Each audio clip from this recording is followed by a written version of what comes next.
예, 감사합니다. 우리 옆에 사람, 앞뒤 사람 함께 사랑과 축복의 인사를 나누는 시간 갖도록 하겠습니다. 다 같이 인사하시죠. 사랑합니다. 축복합니다.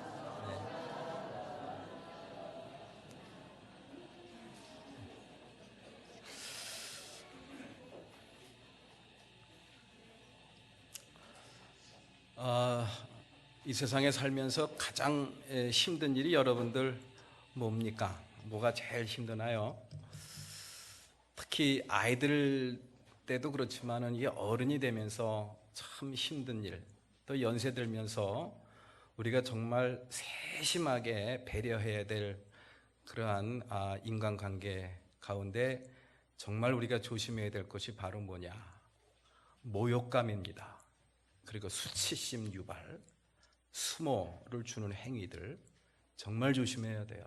아이들도 마찬가지고 특히 기운이 없는 그런 어르신들, 굉장히 마음이 약해 있고 몸도 약해 있는 분들한테 그런 모욕감이나 수치심을 유발하는 그러한 일들은 정말 조심해야 됩니다.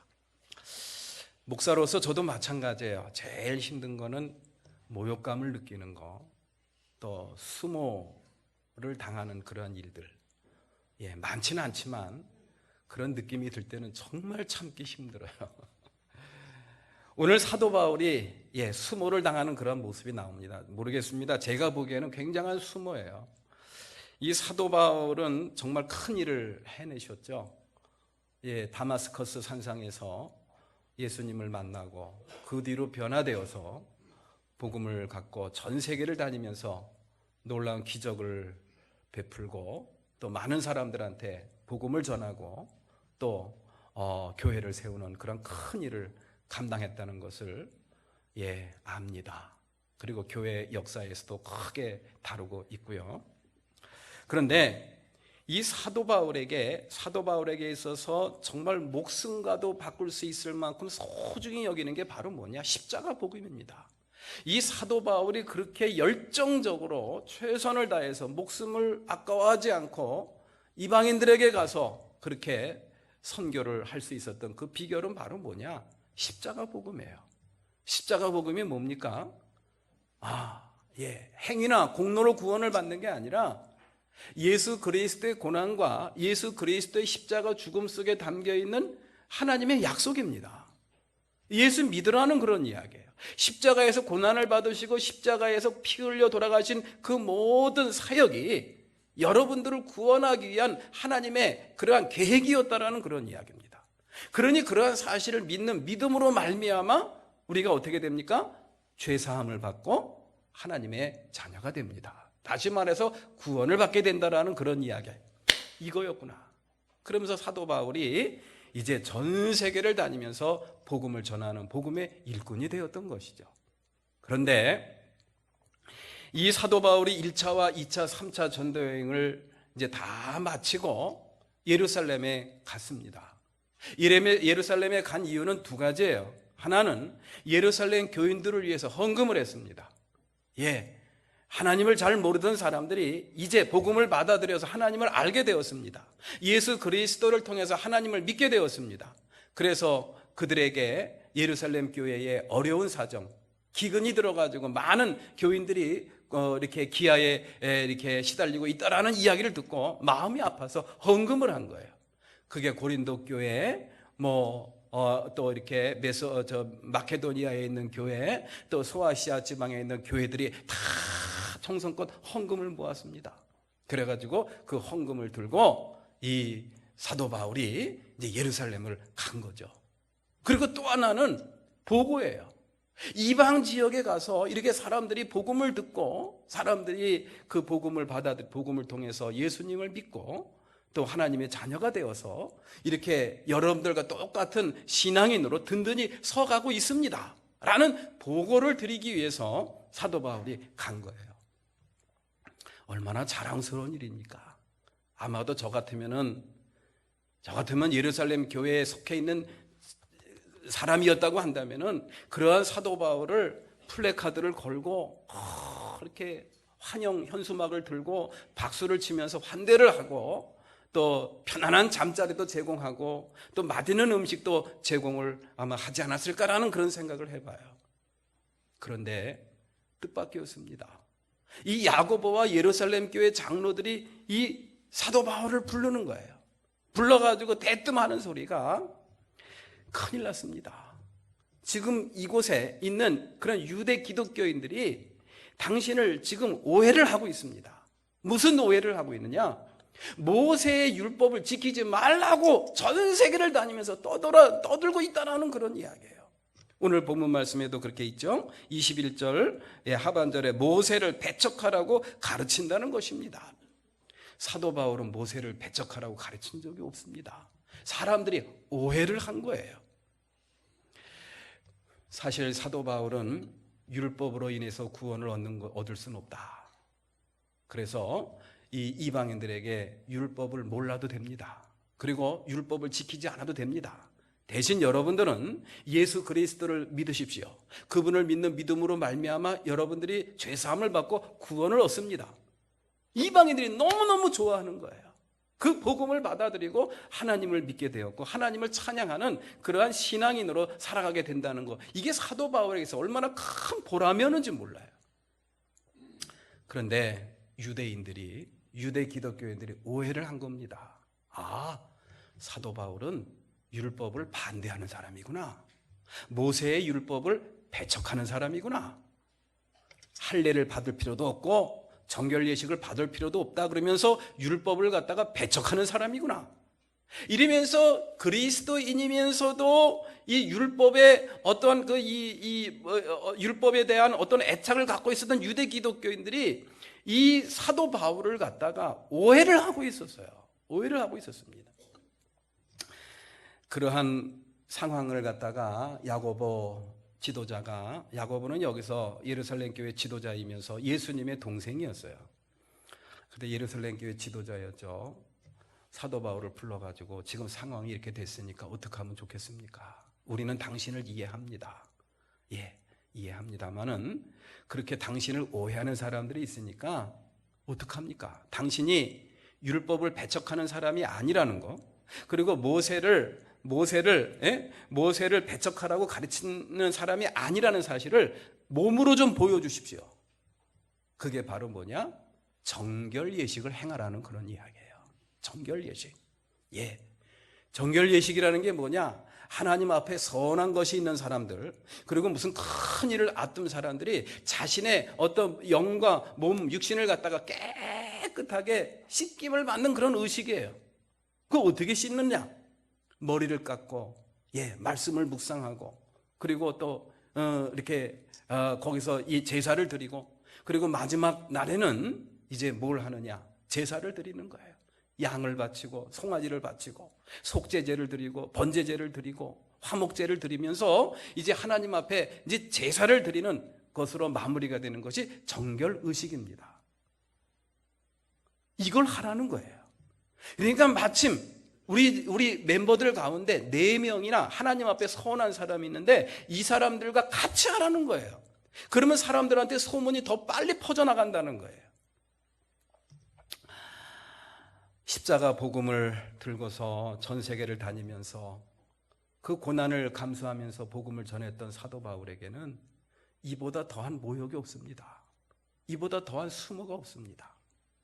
정말 많은 갈등이 마음속으로부터 일어나지 않았을까라는 그런 생각이 들어요.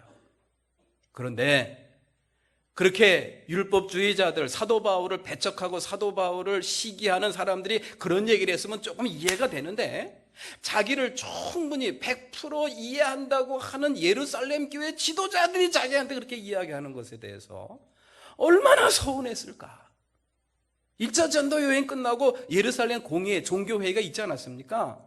거기서 이런 문제가 불거졌잖아요. 이방인이 할례를 받아야 되느냐 말아야 되느냐, 그것 때문에 싸움이 붙었어요. 그래가지고 이제 그곳에서 예루살렘 법정에서, 예루살렘 종교회의에서 베드로가 뭐라고 판결을 냈습니까? 할례 받아라 그랬어요? 말라 그랬어요? 이방인들한테? 안 받아도 된다 그랬어요. 그렇게 한바탕 종교회의를 통해서 그렇게 혼란을 경험했던 그런 사람들인데, 이제 다시 와서 또 자기를 충분히 이해해 줄 수 있는 그런 야고보 지도자와 장로들이 자기를 불러놓고 율법을 지키라는 거예요. 율법을 행하라는 겁니다. 이것은 틀림없이 사도 바울에게 있어서는 견디기 힘든 그러한 수모가 아니었을까, 모욕이 아니었을까. 자신의 정체성을 어떻게 지켜나갈 것인가를 심각하게 고민해야 될 그런 상황이 아니었을까. 그런데요, 사도 바울이 그 제안을 받아들였어요? 거부했다 그랬어요? 오늘 본문 말씀에 제안을 수락했습니다. 예, 그렇게 하겠습니다. 그리고 한 달간에 걸치는 정결 예식을 하나하나 다 행하고, 그리고 또 이제 마지막 날에는 번제물도 드리고 속죄제물도 드리고 화목제물도 드리는 그러한 제사를 드립니다. 그리고 그 비용을 다 사도 바울이 지불했다 그랬어요. 자, 이 이야기가 우리에게 주는 메시지가 뭘까? 이 메시지가 뭘까? 라는 생각을 한번 해보게 됩니다. 첫 번째로는요, 예수 그리스도를 믿는 믿음 안에서 진정한 자유를 얻은 진정한 자유인의 모습이 어떤 모습인가를 저희들한테 가르쳐 주고 있습니다. 진정한 자유인. 우리 사랑하는 성도 여러분들은요, 정말 우리 인생에 있어서 본질적인 가장 큰 문제 두 개가 있어요. 죽음의 문제입니다. 하나는 죄의 문제예요. 예수 그리스도를 믿는 믿음으로 말미암아 저와 여러분들은 이것으로부터 자유함을 얻게 된 줄로 믿으시기를 바랍니다. 그 어떤 사망의 권세도 여러분들을 제압할 수가 없어요. 그 어떤 죄악도 여러분들을 정죄하지 못합니다. 여러분들을 파멸로 이끌 수가 없는 그런 성결한 존재, 새로운 피조물이 되었다라는 그런 이야기예요. 여전히 나는 부족하고 연약하지만 그럼에도 불구하고 하나님은 여러분들을 하나님의 자녀로 삼아주셨고 여러분들을 의롭다고 인정해 주시고 취급해 주시는 줄로 믿으시기 바랍니다. 죄로부터 여러분들을 절대로 정죄받지 않는다고 성경은 저희들한테 가르쳐주고 있어요. 자유합니다. 그런데 이 사도 바울은 그런 자유함을 어떻게 이용을 했느냐, 어떻게 사용을 했느냐. 타인의 자유를 위해서 내 자유를 다른 사람들의 자유를 위해서 희생하고 양보할 줄 아는 그러한 자유를 우리들에게 보여주고 있다라는 그런 이야기죠. 사도 바울은 이 고린도 교회에 보내는 서신에서 진정한 자유인의 모습을 이렇게 가르치는 것을 볼 수가 있습니다. 이 고린도 교회 당시에는 이 우상 앞에 바쳤던 제물로 인해서 굉장히 큰 논란이 있었어요. 이 율법에서는 우상 앞에 바친 제물을 먹지 말라 그랬습니다.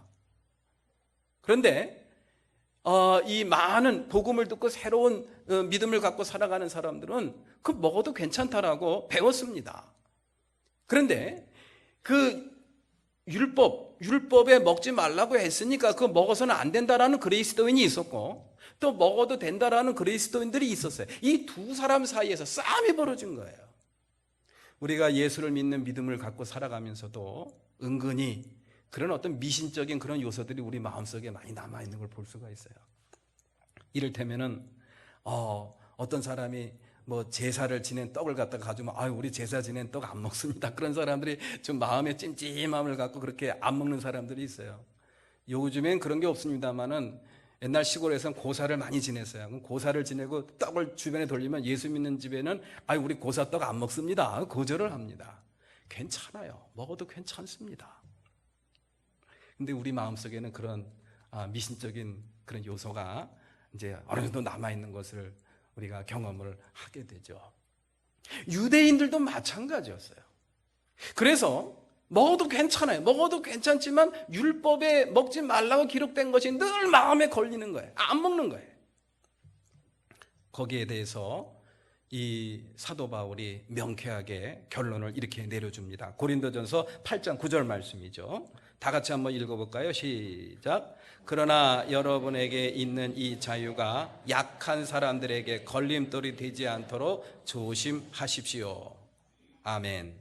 고린도전서 8장 13절 말씀을 한 번 더 읽어보도록 하겠습니다. 시작. 그가 걸려서 넘어지지 않게 하기 위해서 나는 평생 고기를 먹지 않겠습니다. 아멘. 예. 사도 바울의 결론은 그거예요. 오케이. 우상 앞에 바쳤던 제물, 고사 지낸 떡, 고기, 뭐 이렇게 고사 산제사 지냈던 뭐 소대가리 먹어도 괜찮아요.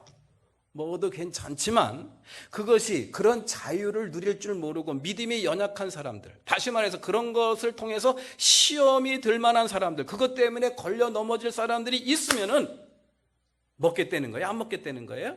안 먹겠다는 겁니다. 나는 괜찮아요. 먹어도 괜찮습니다. 그런데 그것 때문에 시험에 들거나 그것 때문에 마음의 상처를 받는 사람이 있다고 한다면 그 사람을 위해서 나는 안 먹겠다. 이것이 바로 사도 바울의 결론입니다. 이러한 것들이 우리의 삶 속에, 우리의 생활 속에, 우리의 신앙생활 속에 잘 적용을 시켜 나가는 것, 이것이 바로 진정한 그리스도 안에서, 그리스도를 믿는 믿음 안에서 자유를 누리는 사람들의 삶의 태도가 되어야 된다라는 것을 오늘 본문은 저희들한테 가르쳐 주고 있습니다. 그러면 이 사도 바울이 그렇게 자신에게 부여된 무한한 자유를 다른 사람들을 위해서, 공동체를 위해서 희생할 수 있었던 그 근거는 바로 무엇이냐? 그것이 바로 로마서 14장 20절 말씀에 있습니다. 로마서 14장 20절 말씀을 우리 다 같이 한번 읽어볼까요? 시작. 하느님이 이렇게 놓으신 것을 음식 때문에 망치는 일이 없도록 하십시오. 모든 것이 다 깨끗합니다. 그러나 어떤 것을 먹음으로써 남을 넘어지게 하면 그러한 사람에게는 그것이 해롭습니다. 아멘. 이 세상에 음식은 해로운 음식이 없어요. 우상 앞에 바쳤던 떡도 괜찮고, 돼지머리도 괜찮고 소머리도 괜찮습니다.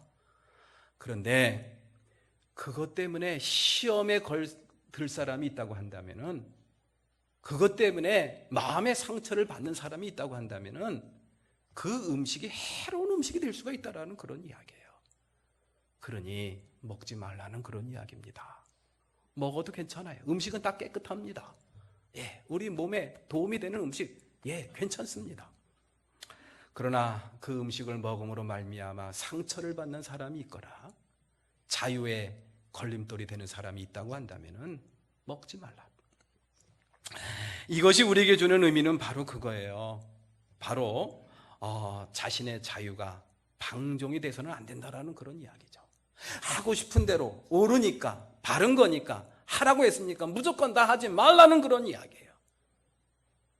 그것이 다른 사람에게 해가 되거나 다른 사람에게 상처가 되거나 다른 사람이 걸려 넘어질 일이라고 한다면, 시험에 걸려 넘어질 일이라고 한다면 하지 말라는 것, 이것이 바로 사도 바울이 우리에게 보여준 자유인의 모습이었습니다.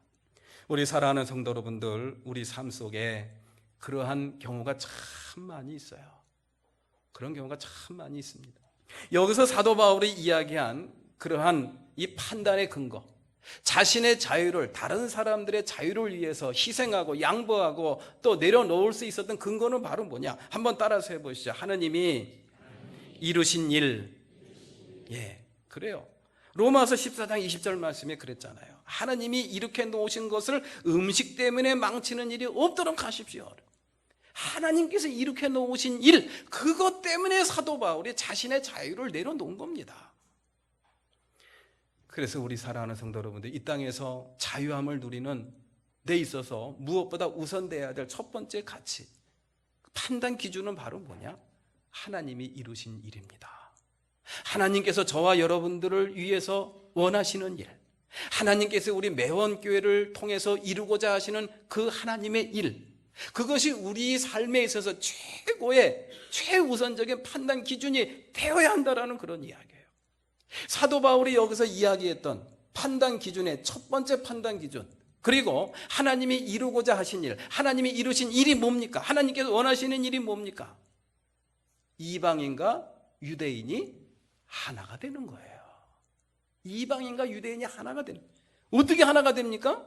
모세의 율법을 지킴으로 하나가 돼요? 안 됩니다. 모세의 율법을 알지도 못하고 이방인들에게는 엄청난 저항심이 있어요. 우리가 왜 당신네 조상의 법을 지킵니까? 그런데 예수 그리스도의 복음은 그게 아니에요. 예수 그리스도의 복음을 통해서 이방인과 유대인, 유대인과 이방인이 서로 하나가 될 수 있는 그런 길이 마련된 거예요. 나아가 예수 그리스도를 통해서 이방인 교회와 그리고 예루살렘 교회가 서로 하나가 될 수 있는 그런 길이 열린 겁니다.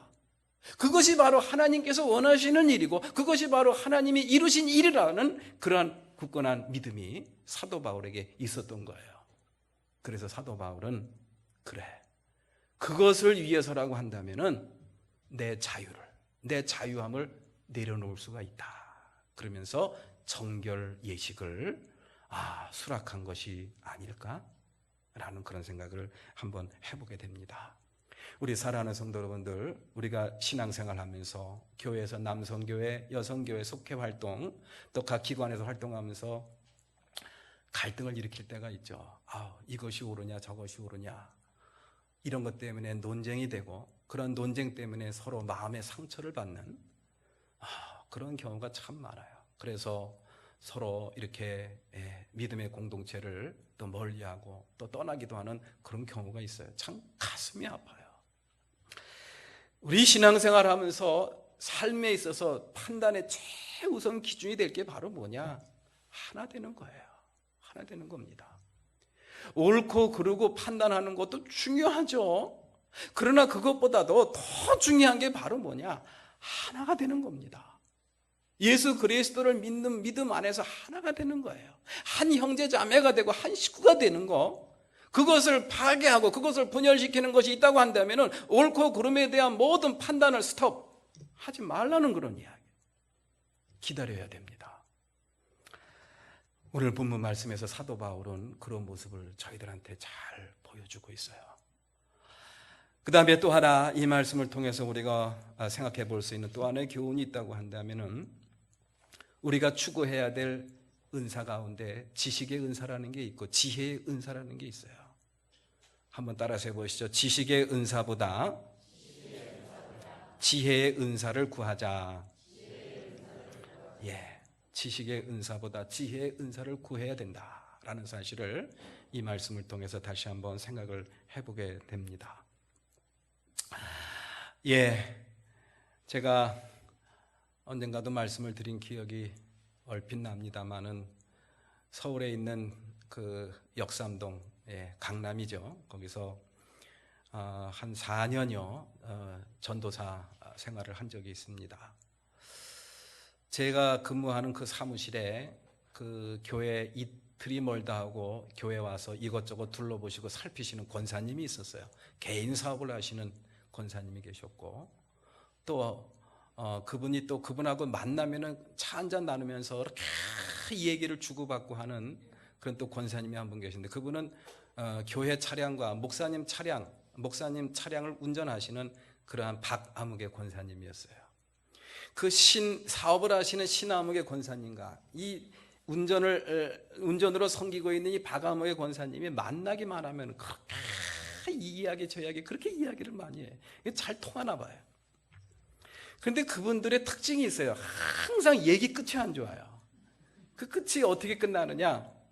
한 권사님이 항상 그래요. 박 권사 아는 것 많아 좋겠다. 어떤 때는 화가 나면요, 아는 게 많아서 먹고 싶은 것도 많겠다 이러면서 그냥 욕을 한 바가지 하고 팍 돌아서서 이렇게 나가는 그런 모습을 너무 많이 봤어요. 그땐 제가 이제 전도사 직분이라 가서 도중에 끼어들기도 참 그렇고 말리기도 그렇고 뭐 이러쿵저러쿵 뭘 판단하기도 그렇고 그냥 보고 웃고 말았습니다만 또 그 다음에 만나면 또 그렇게 친해요. 저는 그 생각이 갑자기 나요. 오늘 이 사도 바울의 이야기를 들으면서. 그렇습니다. 누가 봐도 그 운전하시는 권사님이 똑똑해요. 또 이렇게 집안이 또 이렇게 기독교 집안이고 형님이 또 목회자라서 성경에 대한 지식도 많아요. 굉장히 다양한 경험들을 많이 하셨어요. 항상 얘기하는 거 보면은 그 운전하시는 기사님이 맞아요. 정확한 팩트를 갖고 정확하게 잘 이야기를 하고 설득을 시킵니다. 근데 이 신권사라는 분은 나이가 조금 많아요. 그리고 사업체를 운영하시는 돈이 많은 분입니다. 그러니까 짜증이 나는 거예요. 자존심이 상하는 거예요. 내가 이 권사한테 맨날 이렇게 자기가 틀렸다는 거 알면서도 지기 싫은 거예요. 바락바락 소리를 지르고 박 권사 아는 게 많아서 좋겠다. 먹고 싶은 것도 많겠다 그러면서 욕을 한 바가지 하고 또 나가는 그러한 모습 보면서 저건 아닌데. 그래요. 옳은 거 맞는 거 맞다고 주장하는 게 뭐가 잘못입니까? 잘못은 아니에요. 그런데 좋은 일은 또 아닙니다. 그게 바로 뭐냐? 지식입니다. 자기가 맞다고 주장하는 거, 옳다고 주장하는 거, 끝까지 맞다고 주장하고 옳다고 주장하면서 끝까지 설득시키고 상대방을 굴복시키는 거, 이건 지식이에요. 이게 지식의 차원입니다. 그런데 그게 좋은 일은 아니잖아요. 그게 좋은 일은 아니잖아요. 얼굴을 붉히고 감정을 상하게 하는 그러한 관계에 파탄이 오는 거, 그건 좋은 일이 아니잖아요. 이거는 좋은 일이 아니다. 이것을 극복해야 될 또 다른 차원이 있고 또 다른 영역이 있다라고 믿고 그것을 시도할 줄 아는 자세, 이게 바로 뭐냐? 뭘까요? 그게 지혜예요. 그게 지혜입니다. 이분들은 그게 부족했구나. 그래서 만날 때마다 싸웠구나 라는 그런 생각이 얼핏 들더라고요. 우리 사랑하는 성도분들, 우리는 하나님 앞에 지식의 은사도 중요하지만 많은 것을 앓고, 그래서 많은 것을 알고 있고 많은 지식을 또 마음속에 품고 또 그것을 기술할 줄 알고 설명할 줄 아는 그런 능력도 필요합니다. 그러나 더 중요한 것은 바로 뭐냐? 관계예요. 관계를 깨뜨리면 안 됩니다. 관계를 깨뜨리는 것이라고 한다면은 나의 정직함과 나의 올바름과 나의 진실을 잠깐 유보시켜 주세요. 그게 지혜입니다. 상담 심리학 용어에 wise fool이라는 그런 단어가 있어요. 직역을 하면은 현명한 바보라는 그런 뜻이죠. wise, 지혜로운, 현명한, fool, 바보. 현명한, 지혜로운 바보. 알면서도 속아주는 거예요. 이 사람이 거짓말하고 있는 게 눈에 빤히 보여요. 그런데도 그냥 속아주는 거예요. 그렇죠. 그랬군요. 얼마나 힘드셨겠습니까? 이해를 해주는 거예요. 그냥 이 사람이 거짓말하는 것이 틀림없으니까 그냥 그 거짓말이에요. 그런 적이 그런 일이 있을 수가 없습니다. 정직하게 말씀하셔야 됩니다. 그래야 일이 해결됩니다. 이러면 이게 깨지는 거예요. 안 됩니다. 말 안 합니다. 거짓말하는 줄 알지만 끝까지 경청해 주면서 들어주는 거예요. 그러다 보면 어떤 일이 일어납니까? 나중에 스스로 정직하게 고백합니다. 진실을 고백해요. 그때까지 현명한 상담자는 뭐 하는 겁니까? 기다려주는 거예요. 그리고 속아주는 겁니다. 속아 넘어가 주는 겁니다. 그게 바로 wise fool. 이러한 자세가 바로 우리 그리스도인들이 취해야 될 그런 자세가 아닌가. 오늘 본문에서도 이 사도 바울은 그러한 모습을 저희들한테 보여주고 있어요. 정결의식 나는 안 해도 돼.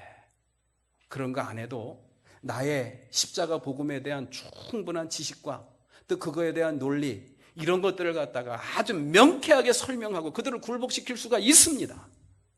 그러나 기다려주는 거예요. 예루살렘 교회와 이방인 교회가 하나가 되기 위해서, 유대인과 이방인이 하나가 되는 것을 위해서, 그런 하나님이 이루어 놓으신 일을 위해서 자신의 것을 내려놓을 줄 알고 유보할 줄 아는 사도 바울의 모습, 참 감동적으로 우리에게 와 닿습니다. 그래서 이 사도 바울은 저희들한테 이런 이야기를 해줬어요. 고린도전서 16장 24절 말씀입니다. 우리 다 같이 한번 읽어볼까요? 시작. 모든 일을 사랑으로 하시옵시오. 이 하시오가 아니라 하십시오가 맞는 하시오가 맞네요. 모든 일을 사랑으로 하시오. 사랑으로 하십시오. 옳고 그름, 정식, 진실, 이것도 중요합니다. 그것보다 앞서야 될 것은 사랑이에요.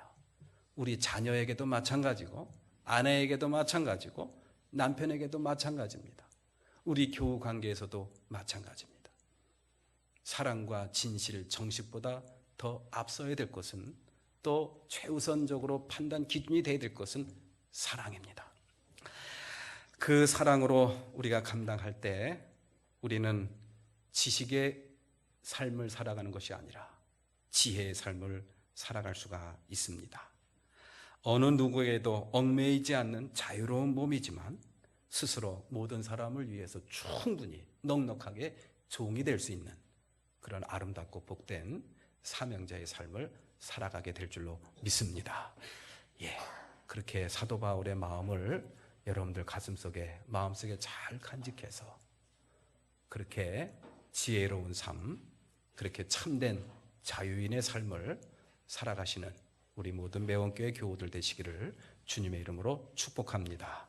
우리 다 같이 일어나서 우리 찬양